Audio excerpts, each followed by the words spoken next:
Setelah kata terakhir Hunyu terdengar, banyak ahli dari klan Hun dan suku pionik iblis surgawi secara bersamaan melepaskan douchi mereka tanpa pengekangan.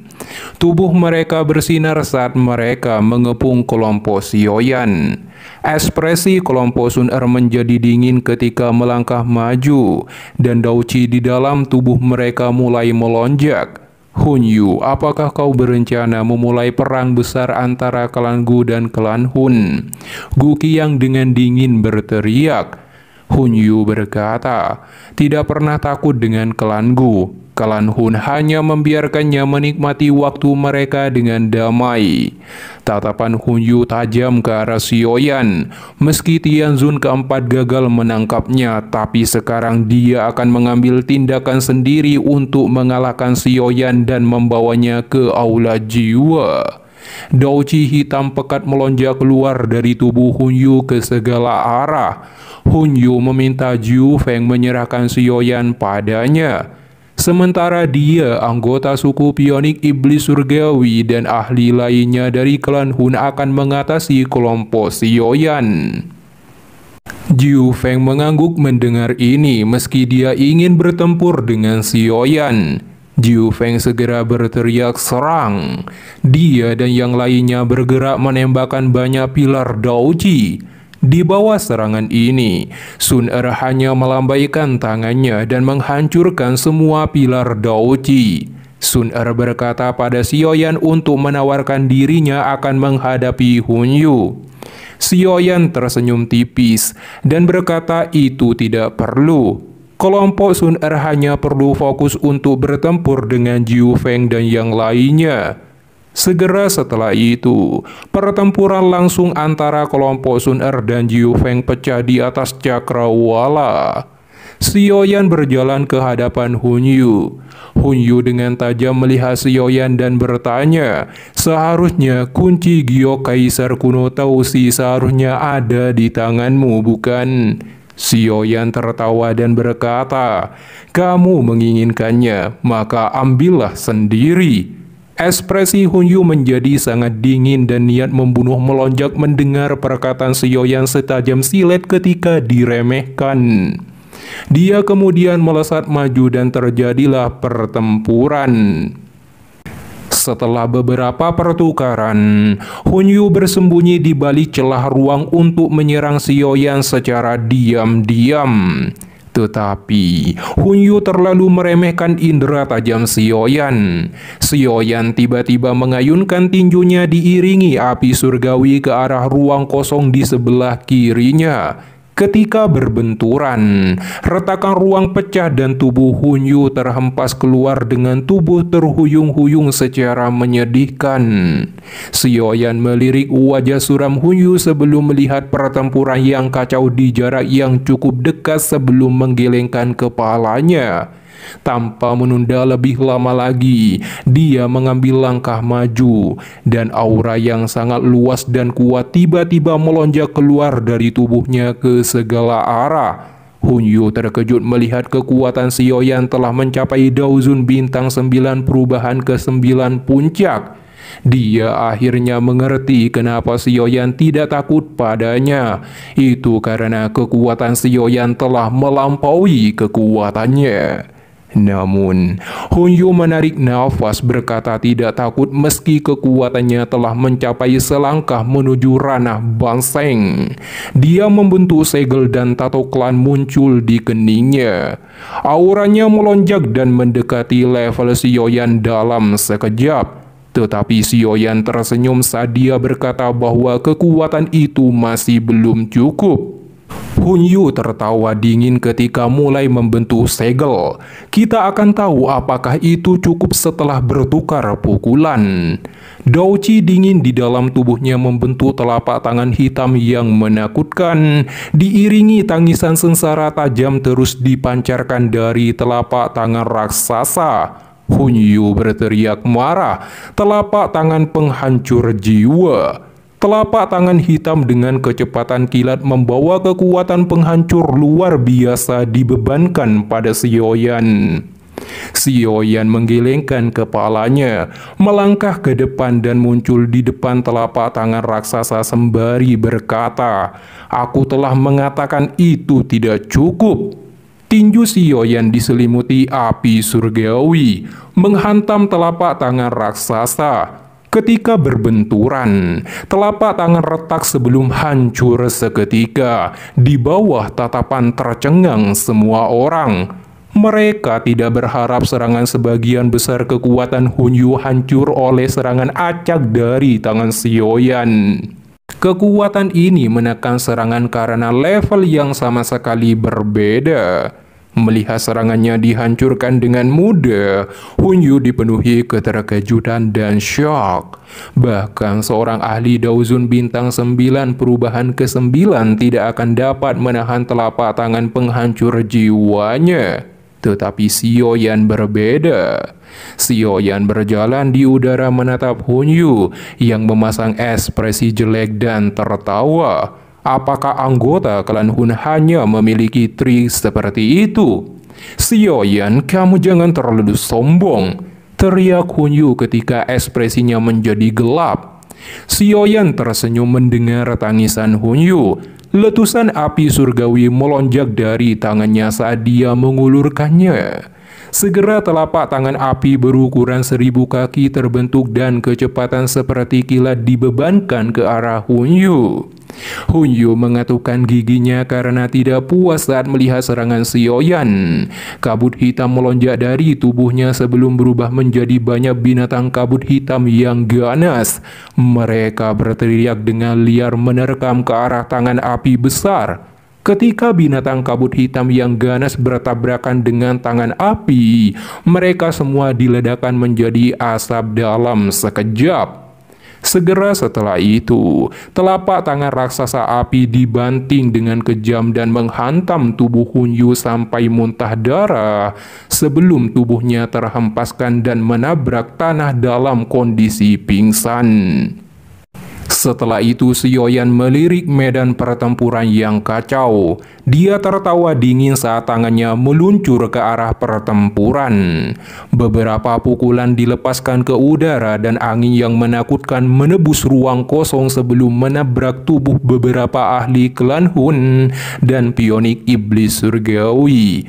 Kekuatan yang kuat menyebabkan orang-orang itu memuntahkan darah dan terbang kembali secara paksa. Perubahan tak terduga ini menyebabkan kelompok Jiu Feng tertekan. Mereka segera melihat Hunyu terbaring di tanah dengan takdir yang tidak diketahui. Hunyu sudah dihabisi secepat ini. Gelombang kekacauan yang mengerikan muncul di dalam hati Jiu Feng. Bahkan dia tidak dapat mengalahkan Hunyu dalam waktu yang sesingkat ini. Sioyan berkata, "Apakah kamu berencana untuk bertarung secara pribadi?" Mendengar ini tangan Jiu Feng bergetar dan tidak bisa mengatakan apapun. Situasi hari ini di luar dugaannya. Sioyan telah menjadi sangat kuat. Hanya sesepuh agung dalam suku yang bisa menghabisinya.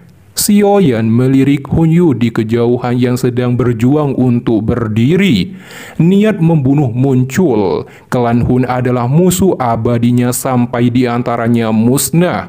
Hunyu sebagai salah satu generasi muda paling menonjol di klan Hun harus dibunuh dan tidak bisa membiarkannya pergi agar klan Hun merasakan sakit. Namun tiba-tiba, Sioyan terkejut melihat pohon kuno Bodhisattva mengeluarkan gemersik dan mulai tenggelam ke dalam tanah untuk memulihkan dirinya. Guqiang menghela nafas melihat ini karena tidak dapat menemukan hati Bodhisattva.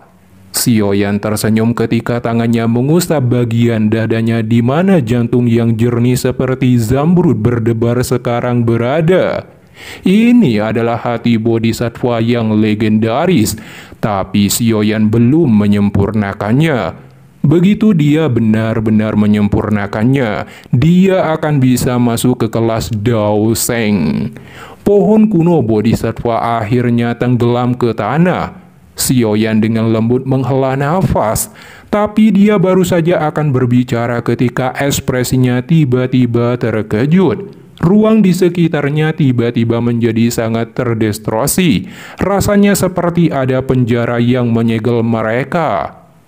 Ekspresi Sioyan gelap dan dingin saat dia menoleh. Dia melihat ke arah asal mula fluktuasi spasial ini dan melihat sosok ilusi surga pionik yang sangat besar berkeliaran di langit di belakang Jiu Feng. Seluruh langit diselimuti oleh surga pionik yang ilusi ini. Riak spasial dari sebelumnya datang dari tubuhnya. Setelah itu Hun Yu mengungkapkan senyum dingin ketika mengeluarkan sebuah gulungan dan dihancurkan. Fluktuasi spasial yang intens meluncur ke ruang kosong sebelum membentuk lubang hitam. Aura mengerikan menyapu seperti badai dari tempat itu. Bayi Sioyan dan yang lainnya dapat merasakan aura mengerikan darinya ketika mereka berseru, "Seorang elit bangseng." Ekspresi Sioyan menjadi sangat serius. Dia tidak bisa membiarkan ahli dari klan Hun keluar. Lonjakan api surgawi keluar dari tubuh Sioyan, berubah menjadi binatang api ganas yang bergegas menuju celah spasial dengan kecepatan seperti kilat. Tetapi tiba-tiba tangan raksasa tulang keluar dari celah, meraih binatang api dan dihancurkan. Segera seorang patua bungkuk berpakaian abu-abu memegang tongkat tengkorak keluar dari celah ruang di depan mata orang yang terkejut. Dia mengeluh pada Hun Yu karena tidak bisa menghabisi bocah dari klan Xiu. Hun Yu mengerutkan kening mendengar ini. Dia berkata terjadi kecelakaan sehingga terpaksa menggunakan gulungan spasial. Apalagi Sioyan telah berlatih 1 bulan di bawah pohon kuno Bodhisattva dan kekuatannya telah melonjak ke tingkat ke-9 dari puncak kelas Daozun. Dia juga memiliki beberapa benih Bodhisattva di tangannya. Penantu Gu Yao harus turun tangan untuk menangkapnya. Gu Yao terkejut saat dia tersenyum melirik Sioyan. Tidak disangka bocah ini menemukan keberuntungan seperti itu. Sioyan mengerutkan kening di bawah tatapan Gu Yao yang mengamati. Sepertinya dia akhirnya akan melawan bangseng asli hari ini. Gu Qiang mengeluarkan sebuah gulungan dan menghancurkannya. Tetapi dia tertegun menemukan bahwa tidak ada fluktuasi spasial. Sun Er berkata tidak ada gunanya, karena ruang di sini telah disegel oleh sosok ilusi surga pionik yang dipanggil oleh Jiu Feng. Tanpa izinnya, fluktuasi spasial tidak dapat disebarkan. Gu Yao tertawa melihat beberapa generasi muda klan Gu. Hun Yu segera mendesak Gu Yao untuk tidak membuang waktu dan menangkap Sioyan dulu. Jika tidak, situasinya takut berubah. Gu Yao berjalan ke depan Sioyan dengan senyum galak. Dia berkata klan Xiu dapat menghasilkan seorang seperti Sioyan setelah kehabisan garis keturunan. Cukup banyak ahli klan Hun telah terbunuh oleh Sioyan. Sioyan tanpa ekspresi bisa merasakan tekanan luar yang biasa berasal dari Gu Yao.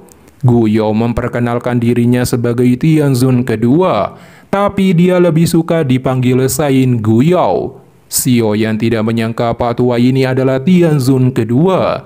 Sioyan bertanya-tanya apakah dia adalah seorang bangseng elit sejati. Tapi yang jelas klan Hun dipenuhi dengan orang-orang yang sangat kuat dan menakutkan. Sioyan mengepalkan tangannya. Setelah masalah ini selesai, dia akan segera memurnikan hati Bodhisattva. Hanya dengan maju ke kelas bangseng, dia tidak perlu takut dengan aula jiwa. Hanya setelah dia meningkatkan kekuatannya, dia bisa bertahan dari bentrokan melawan ahli yang kuat yang dikirim aula jiwa. Gu Yao segera bertanya pada Sioyan, ingin mengikutinya ke aula jiwa atau kita bertempur dulu? Ekspresi Sioyan sedingin es ketika dia berkata, aku menolaknya. Segera beberapa tangan raksasa keluar dari celah ruang untuk menangkap Sioyan dengan kecepatan kilat. Tubuh Sioyan bergetar dan sepasang sayap tulang muncul di belakang punggungnya, menghindari serangan Gu Yao disupport dengan gerakan 3000 petir. Jiu Feng dan anggotanya terkejut melihat sayap tulang anggota mereka dijadikan alat terbang.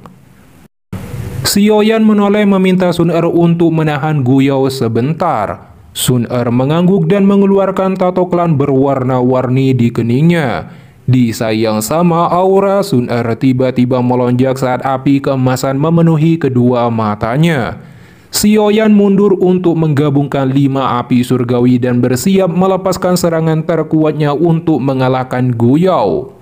Wajah keriput Guyao tanpa disadari berkedut saat melihat Xiaoyan mundur. Apakah kamu akan menggabungkan api surgawi lagi? Dia telah mendengar bahwa banyak para ahli dari klan Hun terbunuh dan kembali dengan kegagalan oleh teknik gabungan api surgawi ini. Sekarang Guyao ingin mengetahui apakah penggabungan api surgawi milik Xiaoyan benar-benar menakutkan seperti yang dirumorkan. Guyao melihat Sun Er pemilik garis keturunan dewa dan memiliki garis keturunan paling murni di klan Gu. Potensimu cukup bagus, tetapi kamu saat ini bukan tandinganku. Tubuh Guyao secara aneh menghilang. Sun Er segera menarik diri. Telapak tangannya diselimuti suhu api keemasan menakutkan dan dengan kejam menghantam udara kosong. Seketika ruang terdistorsi pecah dan sosok tua yang bungkuk muncul. Indramu cukup bagus. Tidak heran kamu adalah anggota klan dengan potensi terbesar di klan Gu. Tangannya melesat seperti ular berbisa dan bertabrakan dengan telapak tangan Sun Er seperti kilat. Dengan suara boom, angin yang menakutkan yang disertai dengan sedikit panas menyapu langit. Tubuh Guyao tetap kokoh, tapi Sun Er muntah darah ketika tubuhnya terhuyung mundur. Sun Er dengan cepat menstabilkan tubuhnya setelah mengambil langkah terakhir. Dia dengan cepat membentuk segel seperti teratai. Api keemasan meletus dari tubuh Sun Er ke segala arah seperti matahari terbit. Guyao terkejut melihat kaisar emas pembakaran api surgawi. Api warisan klan Gu yang menepati peringkat keempat di peringkat api surgawi. Tidak disangka gadis kecil sepertimu bisa menaklukkannya.